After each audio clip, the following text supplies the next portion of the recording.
What's up, everybody? This is Allie, the Ninja Girl, and we are here on the Ninja's Way podcast. Today, we're going to be talking to Jake Marshman from Conquer Ninja. He is our co-host and by himself a titan here in the ninja industry. We're going to ask him some interesting questions today, and thanks for joining us, Jake. Yeah, thank you. I haven't ever heard of me being a Titan, but I think you're right. I think by definition you would qualify as a Titan. Yeah. Yes, absolutely. And now I need to edit my bio. Yeah, we gotta put that in there. the Ninja Titan. There you go. Yeah, no, this is exciting, guys. I'm excited to chat with you guys and talk business. Yeah, so let's hop right in. First, just give us the story of you. Like, how did you get into ninja and what even put you on this path in the first place? Yeah, that could take a whole hour there, but I'll try to expedite it. But really, originally, it stemmed from fitness, but before I got in the ninja industry, it goes back to out of high school. I've always been more interested in working with my hands and creating things. Out of high school, I was in construction and I was a building contractor, a licensed contractor like in my early 20s, late teens, early 20s. So I was always more of a natural entrepreneur. One, because I think I have a high pain tolerance, and two, I just always wanted to be doing something new or creating something. Yeah. And in a standard job, it's hard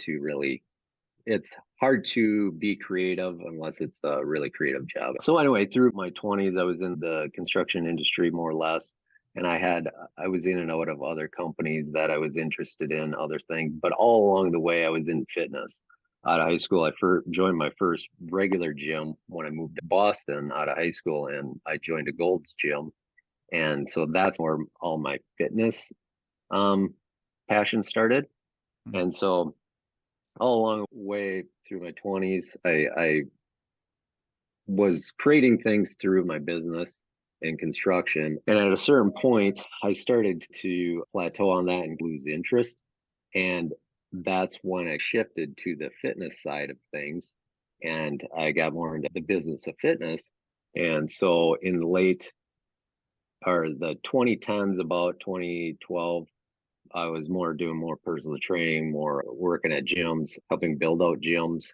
And that was a transition from my construction background into the fitness background.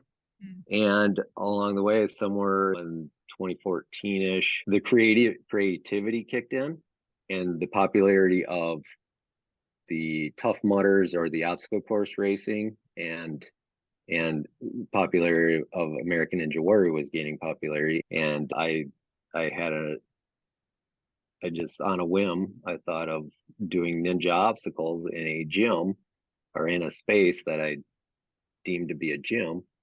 And it just took off.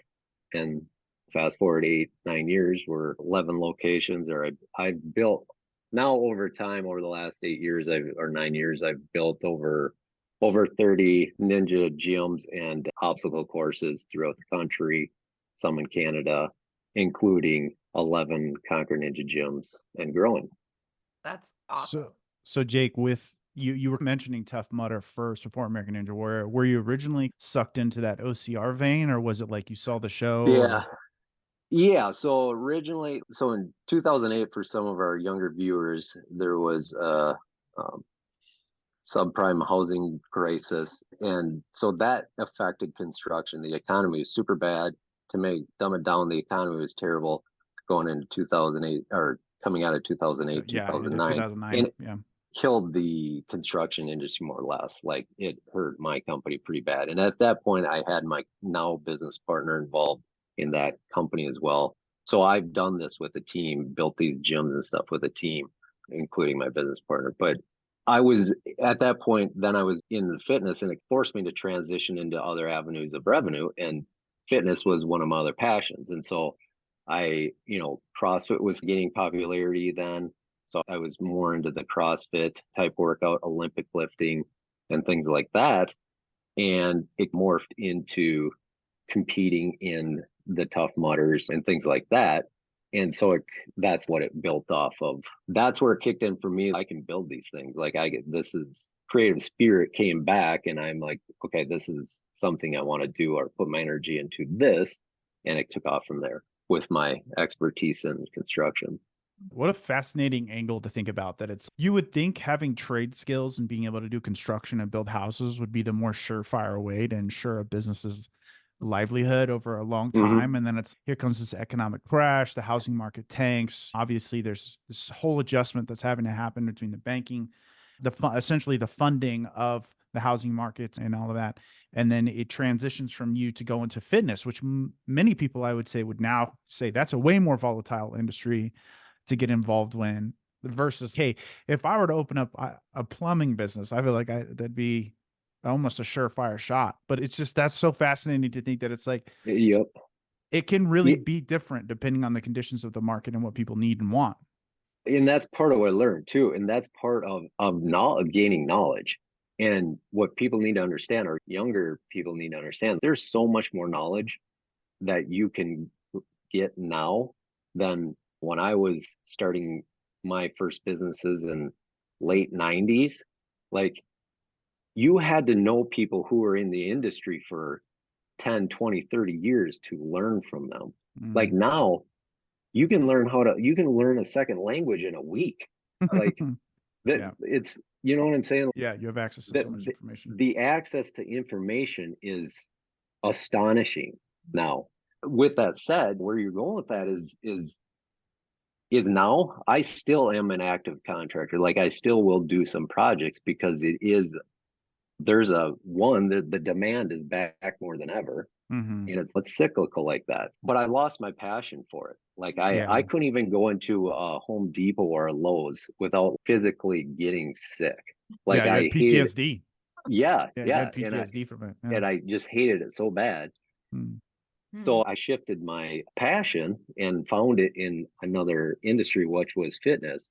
And then that's where the obstacle came into play. And then the popularity with Ninja, and I was pretty active and pretty physically fit, and Ninja was relatively easier for me. So I'm like, oh, this is cool. And we built some obstacles, and then I did the first gym, and it took off from there. And so now I still have the passion for that, because I love doing the design and build of the gyms we're doing now as much as the business itself. So yeah, that was something I was going to ask you. Like, that first gym, did you go in there and like actually construct and build the obstacles? And are you still doing that now, or is that kind of yeah, so, well, a little bit of both, but I was gonna say, yeah, it's that for us trying to scale this now, I'm bringing on coaching up and training up our team to be able to help me build out a gym. But if it's all laid out and ready to go, like, we can have one set up really quick within a week or two, depending on if the space is ready or whatnot. But yeah, my original one, it was me and one of my other subcontractors. We went in and had a blank space and built it out. We have pictures of it now. Like, we go back and look at the pictures. It was wood construction framed. It was pretty crude. Like, I had cannonballs. The cannonballs made out of lacrosse balls with bolts through them that we just hung from. So it was, like, we were super creative with it. Yeah. Those are slippery, I bet. Were they slippery? Oh yeah. Oh yeah. It doesn't matter. The ninjas always complain it's too slippery or something. But like, that was part of what I loved about it, because we were just creating. And there, in 2014, 2015, there wasn't like sites we could just go order obstacles from either. And no, that was really isn't.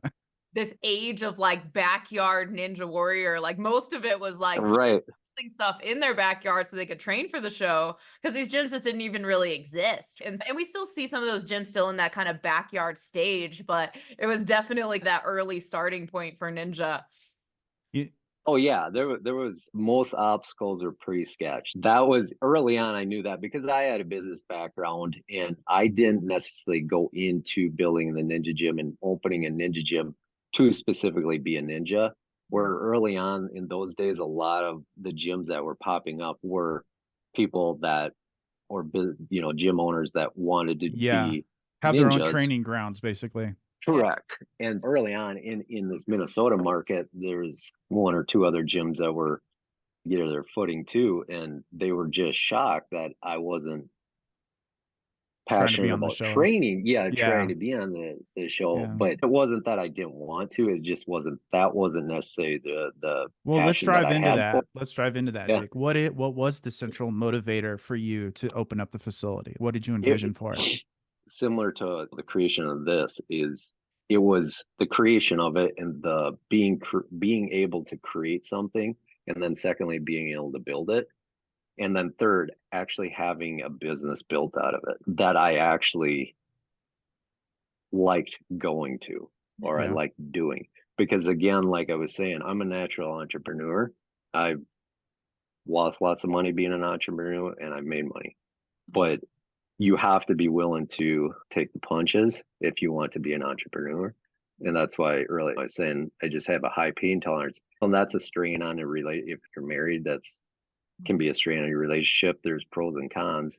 There's certain freedoms and then there's certain sacrifices. But for me, I opened that gym as a secondary source of income. I didn't really open it as, hey, this has to work.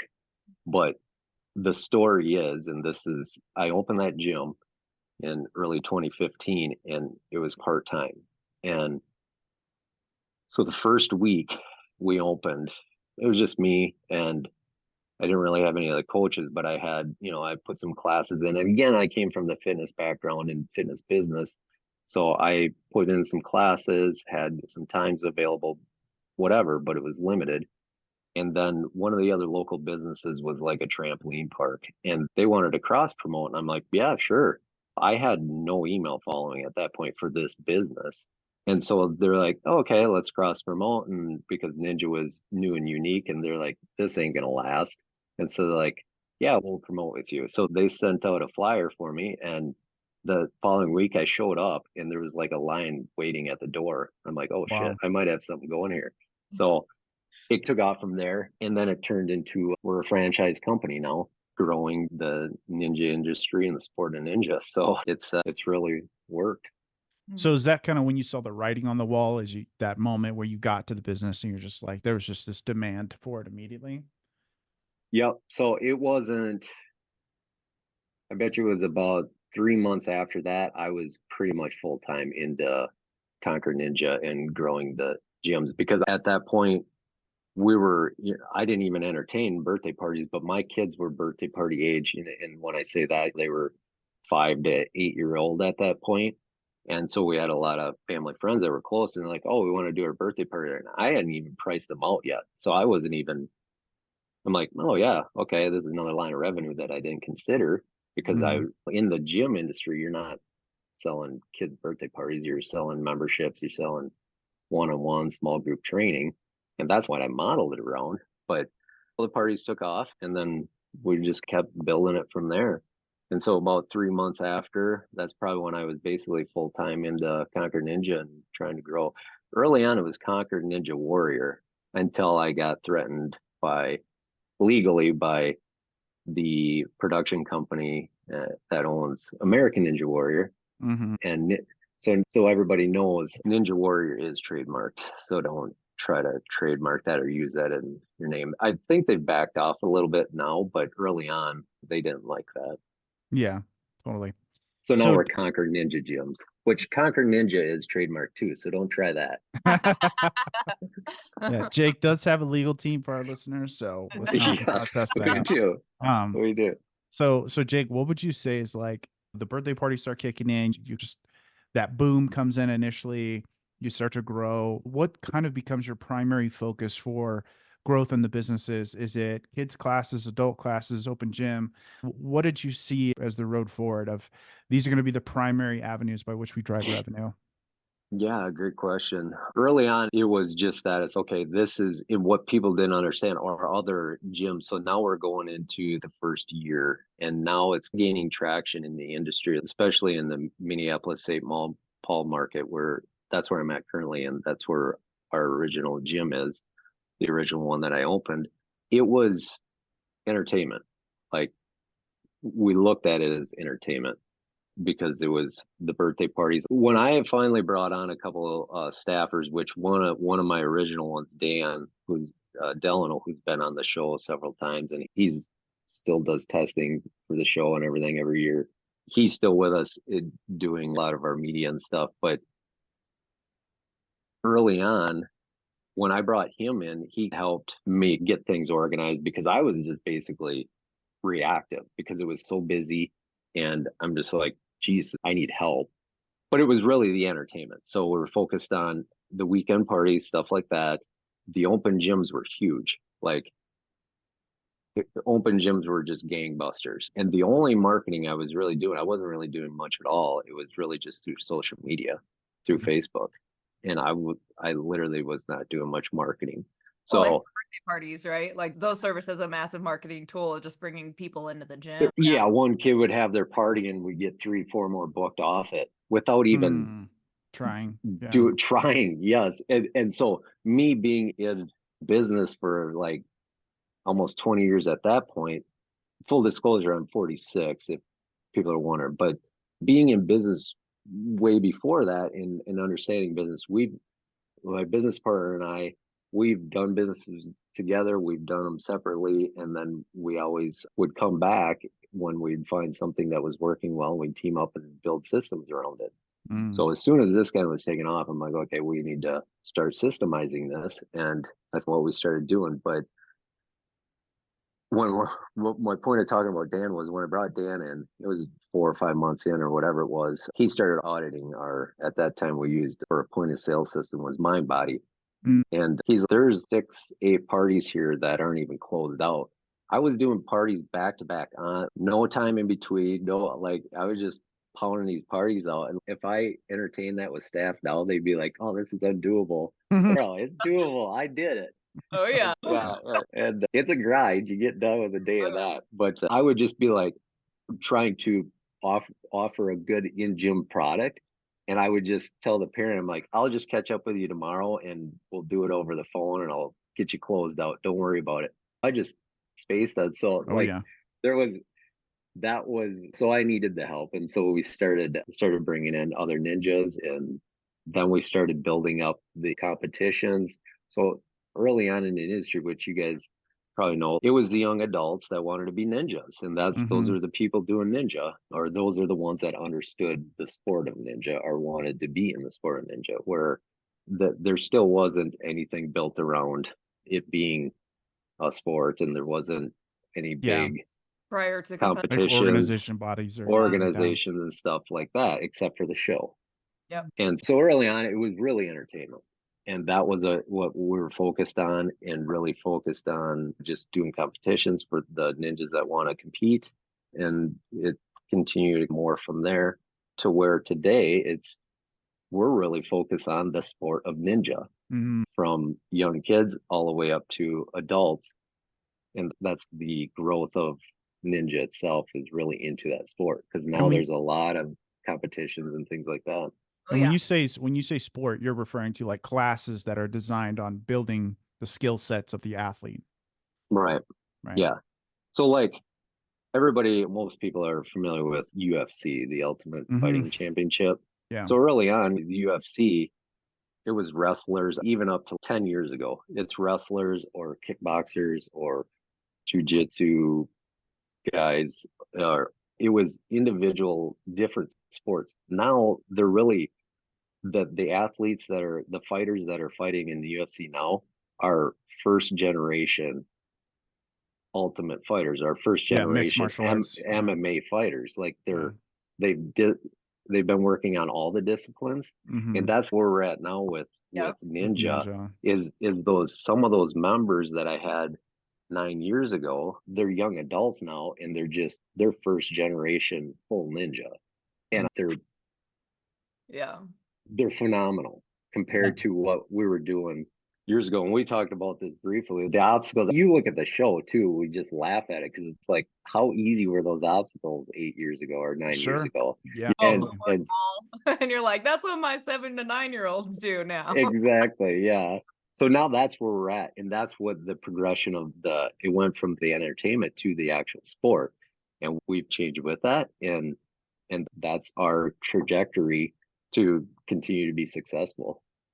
Yeah, and I think that you bring up a really interesting point of we are now at this evolved state of we have the first wave of first generation ninjas, and even the show caught on to it, right? A couple of years ago they brought the age bracket down, and now you see these 13 to 15-year-old young ninjas going out and just dominating this sport because they grew up in a ninja gym, right? Like they've had access Hmm. to these obstacles and this type of training since they were 5 or 6 years old, and now they're like grown trained ninjas. And I think it's really shaking up the sport, especially the people in the older generation of the sport right now, of trying to adapt to that, because now you have these kids that are coming in that were literally built for it.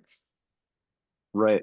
And that's part of the progression of the sport too, is what we've had and implemented is no matter where you're starting, you start with your same level. So Mm. whether you're new to the sport or you're moved from out of town and you were an elite ninja at another, gym, there's a spot and we can figure out where you fit.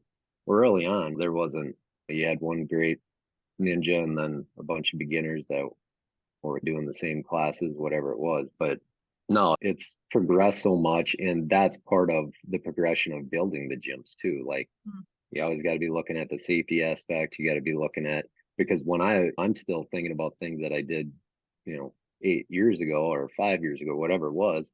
And my coaches and ninjas are like, hey, can you do this or build this? I'm like, that's not even a thing you can do. And then they do it. It's like, holy smokes. So it's like, I'm getting to the point where I'm like, I feel like that old guy where it's like, oh no, we can't do that. And then it's, oh wait, I guess we can.